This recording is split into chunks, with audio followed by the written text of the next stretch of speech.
the NFC South division. Yes, we're going to talk about the NFC South division, which, by the way, if you look at the numbers for the win season totals and all that, the lowest in all of football, the lowest win props I've seen. If you haven't already, check out the NFC West one. Like I said, this is going to be going on. Check it out. Good content, of course. Hit the like button, subscribe, all of that. We're going to get more into it. Let's start. Atlanta Falcons. Probably the biggest question mark of the offseason with them. 9.5 as their win prop. Minus 115, meaning they're the clear-cut favorite. This is the most unpredictable division to me because we don't know. But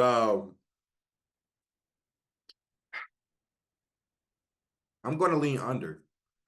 I think there's a lot of – the first thing that I have questions with is Kirk Cousins, right?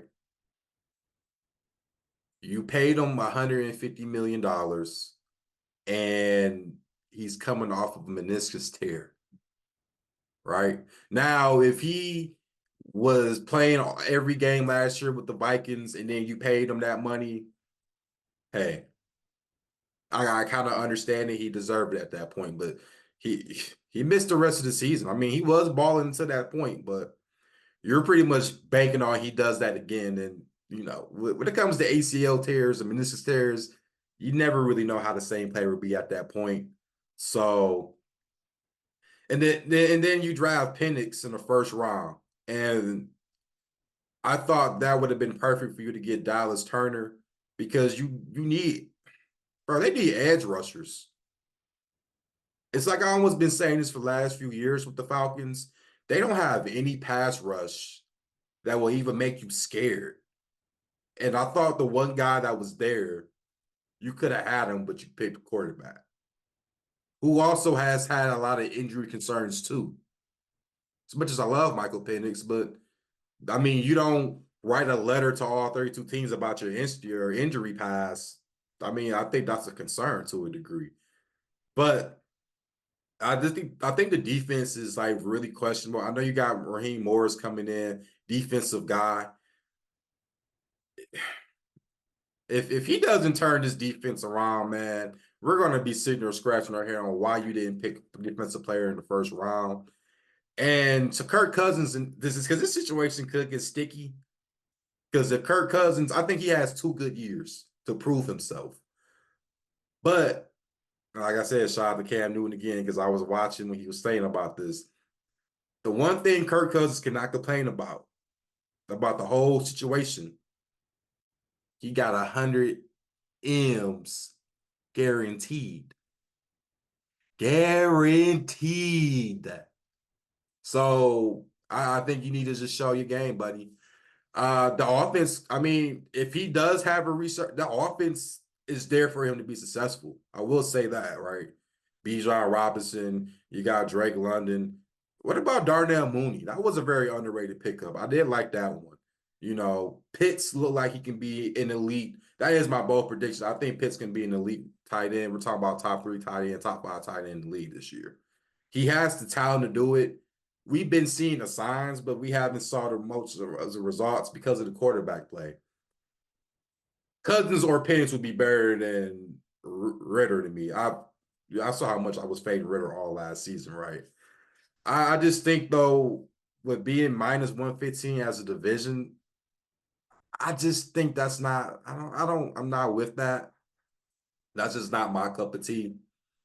But hey, if you like it, I love it. If you want to go with the Falcons, but with all this uncertainty, you don't know what's going on with that organization. And Arthur Blank, when you saw that draft pick and the GM was trying to talk to him, he looked kind of pissed off, bro. Just gonna say it. Oh, let's get into the next team, man. The Carolina Panthers. Shout out to the second home out in Charlotte. The Carolina Panthers. Okay, let's talk about the Panthers. Panthers 5.5 is their win props for the season. Plus, let me see if I got this right. This says plus 8 something, bro. That's all it is. They're not winning the division. We're gonna say that. However, though, this team is going to be better. I'm not saying this because I live there. This team is going to be a lot better. You can see Bryce Young coming into OTAs. You know, he put on some muscle, and you could tell, bro, because last season he was a stick. You know, and he was taking hit after hit. Bro, if you saw the hits he was taking and he was still getting right back up, that lets you know he's a mentally tough kid.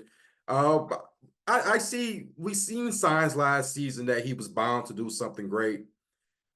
It's just when you don't have offensive line, I've been saying it all over again.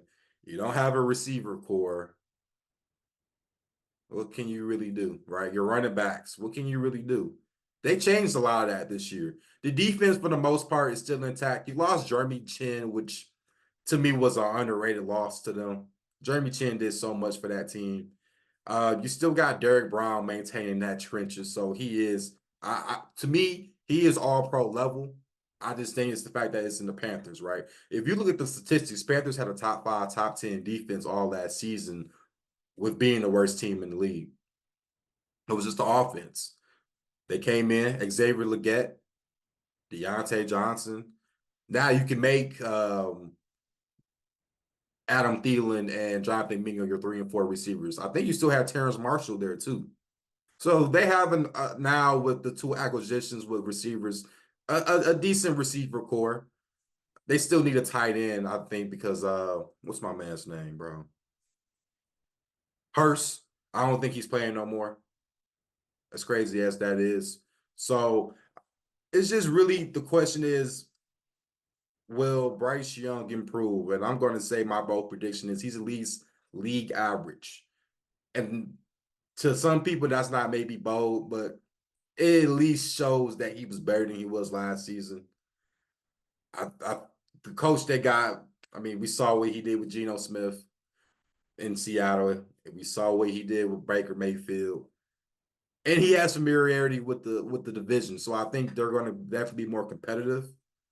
And I think Bryce Young we're going to see a little resurgence out of him, man. Listen, they dropped 30 points on the Packers last season. You don't just do that to do that. People forget everyone talks about CJ Stroud. Well, he beat CJ Stroud. All right. Nasty game, but I think that's the thing with the Panthers. They have to win the nasty games because their defense is that good. They have to win the nasty games, so eventually it will be a nice, good wins when the offense starts to get to clicking. Like I said, I don't see them winning the division at all, but 5.5, maybe let's make a bold prediction. I think they win about 6 games. They definitely win about 6 games. That's my idea for the Panthers this year, and that would be a good improvement to start because they won what, 2 games last season? Yeah. Now, Tampa Bay Buccaneers, the Buccaneers, we got them at 7.5 plus 290 to win the division. I don't know why people sleeping on Tampa Bay. I'm going over. I at least see a 9-win team. I think you need 9 wins to win this division. That's actually why I picked Atlanta, picked under 9.5. I think you need about 9 wins.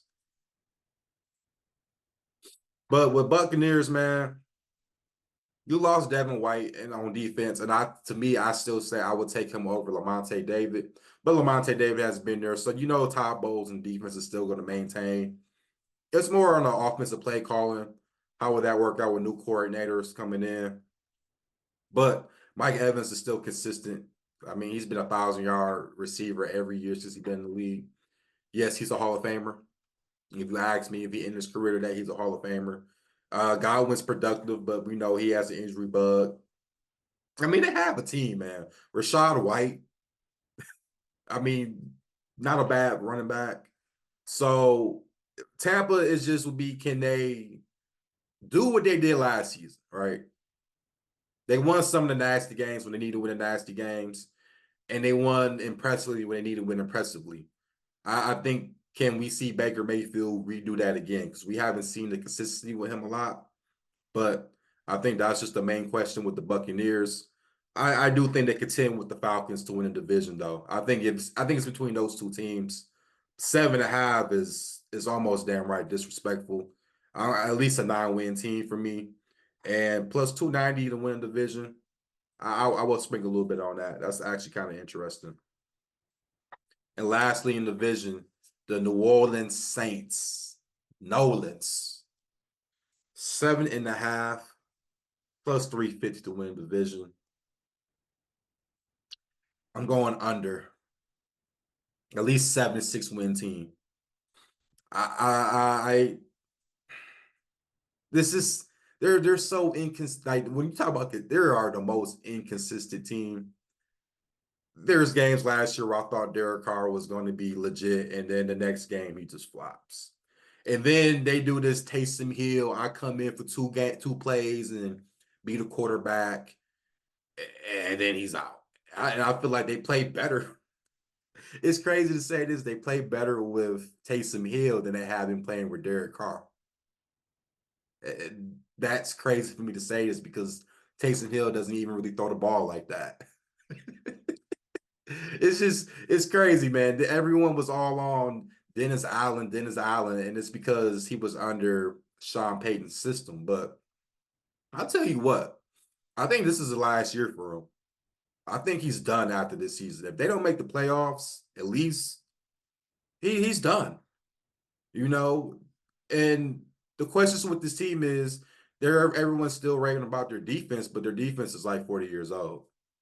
I love Cameron Jordan. I think he should be a Hall of Famer one day, but he's up there in age. You know, Marcus Lattimore, I like him as a player, but he's been dealing with injuries as of lately. You know, Tyrann Mathieu seems to be the only one. He's up there in age to a degree as well, but to be the one that's kind of productive. I mean, you know, there's games last year with the Saints. I remember them against the Falcons. I picked them on the money line. They were underdogs at Atlanta.